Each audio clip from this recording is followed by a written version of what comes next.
আসসালামু আলাইকুম সবাইকে স্বাগতম আজকে ক্লাসে আমরা আলোচনা করব এইচএসসি পদার্থবিজ্ঞানী ভেক্টর চ্যাপ্টারে খুবই গুরুত্বপূর্ণ বিষয় নিয়ে গ্রেডিয়েন্ট ডাইভারজেন্স কার্ল নিয়ে আজকে আমরা আলোচনা করব। প্রথমত আমরা গ্রেডিয়েন্ট সম্বন্ধে ধারণা নিব। গ্রেডিয়েন্টটা কি? আচ্ছা, গ্রেডিয়েন্টটা জানার আগে আমাদেরকে জানতে হবে স্কেলার রাশি কি, স্কেলার ক্ষেত্র কি, ভেক্টর রাশি কি, ভেক্টর ক্ষেত্র কি। এখন প্রথমত আমরা সবাই স্কেলার রাশি সবাই কিন্তু জানি কি স্কেলার রাশিটা কি। যে রাশি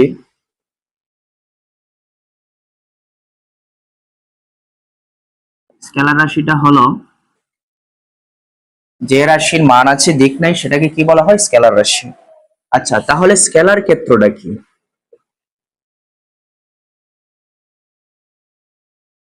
স্কেলার ক্ষেত্রটা হলো, আমরা তো স্কেলার রাশি সবাই জানি যে কি যে রাশির মান আছে দিক নাই সেটাকে বলা হয় স্কেলার রাশি। এখন স্কেলার ক্ষেত্রটা হলো, আমরা তো প্রথমত ক্ষেত্রফল তো সবাই চিনি। ক্ষেত্রফলটা কি? যার দৈর্ঘ্য প্রস্থ দুইটাই আছে সেটাকে কি বলা হয়? ক্ষেত্রফল। ক্ষেত্রফলটা কি? ক্ষেত্র। এখন স্কেলার ক্ষেত্রে যদি আমরা সংজ্ঞায়িত করি, যে ক্ষেত্রের প্রত্যেকটা পয়েন্টে স্কেলার রাশি পাওয়া যাবে সেটাকে কি বলা হয়? স্কেলার ক্ষেত্র বলা হয়। আচ্ছা, এইখানের মধ্যে আচ্ছা, এই যে বোর্ডটা আছে সেই বোর্ডটাকে আমরা একটা ক্ষেত্র বলতে পারি না? হ্যাঁ, অবশ্যই বলতে পারি।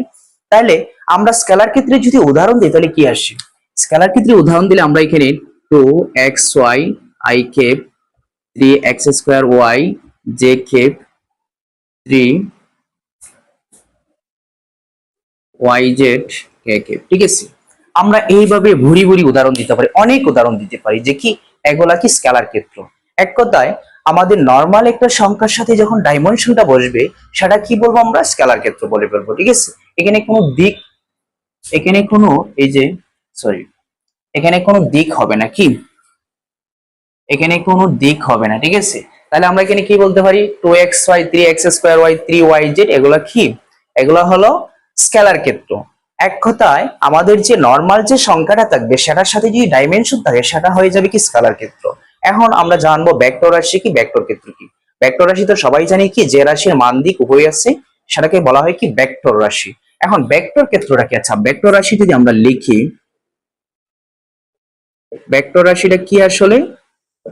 যেমন মনে করো 2i 3j 4k, এখানে ধর প্রত্যেকটার মান এবং দিক দুইটি এসে সেটা কি ভেক্টর রাশি।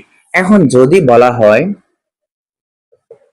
ভেক্টর ক্ষেত্রটা কি, এখানে ঠিক তদ্রুপ ভাবে আমরা যে স্কেলার ক্ষেত্র বলছিলাম সেম ভাবে আমরা বলে ফেলবো কি যে ক্ষেত্রের প্রত্যেকটা পয়েন্টে ভেক্টর রাশি পাওয়া যাবে সেটাকে বলা হয় ভেক্টর ক্ষেত্র। আগে বলছি আমরা স্কেলার রাশি পাওয়া যায়, এখন কি বলবো? ভেক্টর রাশি, যেহেতু এটা কি ভেক্টর ক্ষেত্র।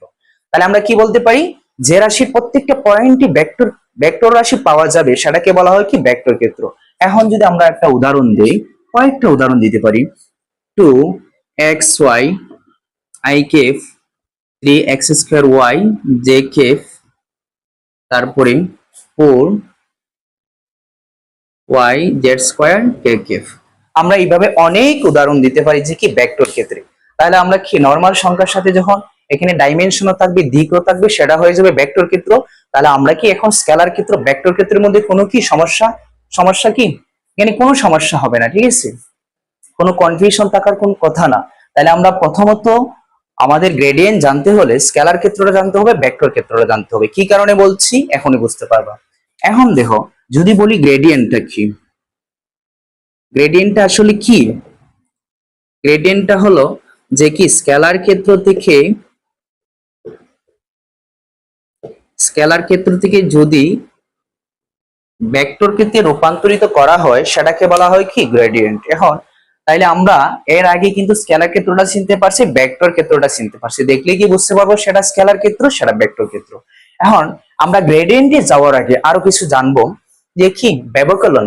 আচ্ছা, ব্যবকলন জিনিসটা কি? ব্যবকলন হলো দুই প্রকার। কত প্রকার? একটা হলো পূর্ণ ব্যবকলন, একটা কি আংশিক ব্যবকলন, পার্শিয়াল ব্যবকলন, ঠিক আছে? আচ্ছা, এখানের মধ্যে কি বলতে পারি? পূর্ণ ব্যবকলনটা কি? পূর্ণ ব্যবকলন আর আংশিক ব্যবকলনের মধ্যে পার্থক্যটা কি?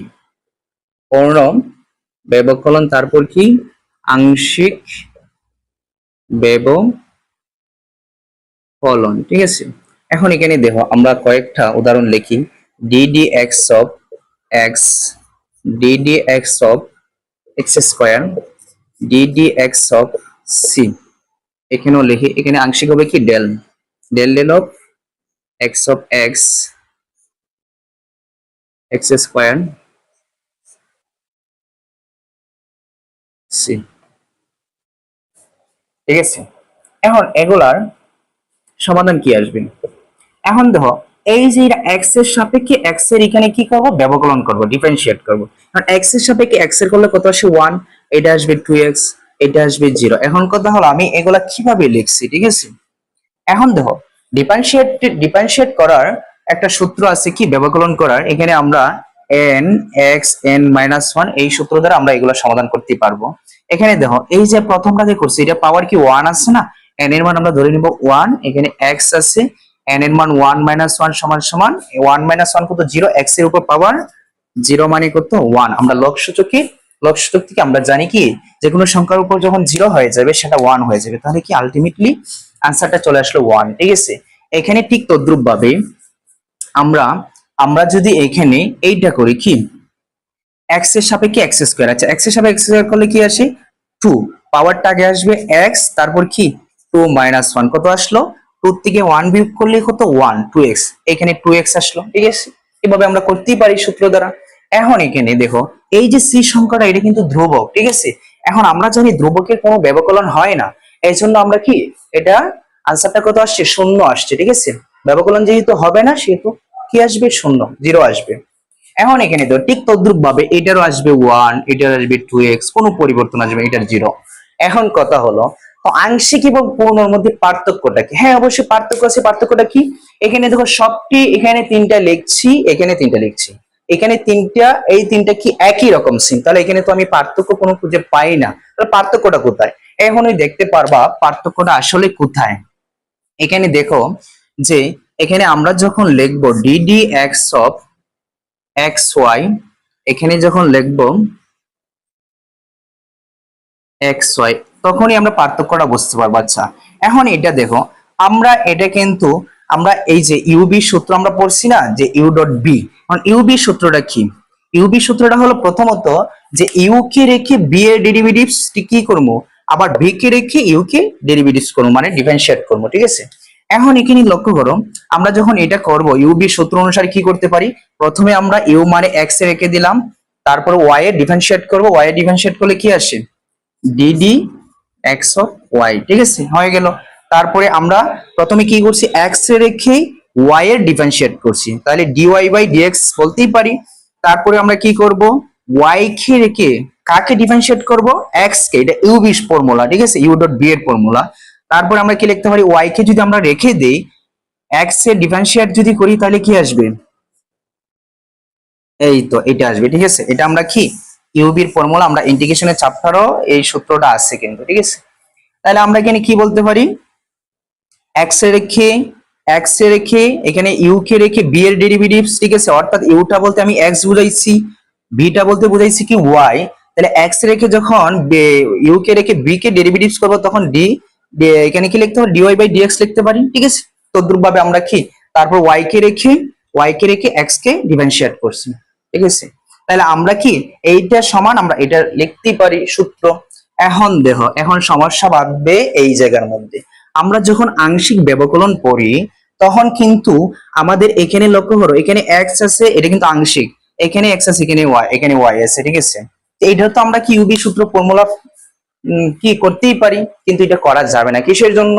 এখন দেখো, আমরা যখন আংশিক ব্যবকলন যখন সমাধান করি তখন কি যার সাপেক্ষে করব তার কিন্তু ফ্যামিলি টার্ম থাকতে হবে, ঠিক আছে, তার ফ্যামিলির সদস্য থাকতে হবে। সদস্য বলতে কি বোঝায়, এখন মনে করো এখানে এক্স আছে, এখানে এক্স এর সাপেক্ষে এক্স ওয়াই এর করতেছি, এখানে লক্ষ্য করো এখানে কিন্তু শুধু এক্সটাই কিন্তু তার ফ্যামিলির টার্ম, ঠিক আছে। এই জন্য যেটা ফ্যামিলির টার্ম থাকবে না সেটা আর কি ডিফারেন্সিয়েট হবে না, ঠিক আছে।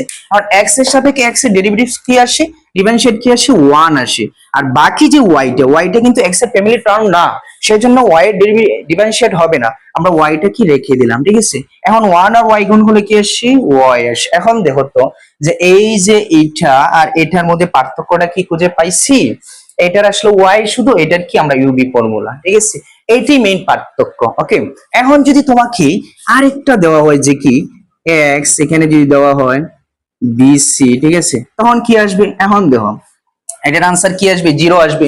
আমরা জানি এখানে এক্স এর সাপেক্ষে আমরা বিসি এর ডিফারেন্সিয়েট করতেছি, ডিফারেন্সিয়েট যেহেতু করতেছি এখানে কিন্তু এক্স এর ফ্যামিলি টার্ম নাই, সেজন্য কি আসবে? এটাকে আমরা ধ্রুবক বলতে পারি। ধ্রুবকের সম্পূর্ণটা আমরা কি বলতে পারি? ধ্রুবক। ধ্রুবকের ডিফারেন্সিয়েট কি আসবে? শূন্য আসবে। ব্যবকলন কি আসবে? শূন্য। এই জন্য আমরা শূন্য দিয়ে দিলাম। বুঝা গেছে? তাহলে আমরা আমরা এটা কিসের জন্য করছি? অবশ্যই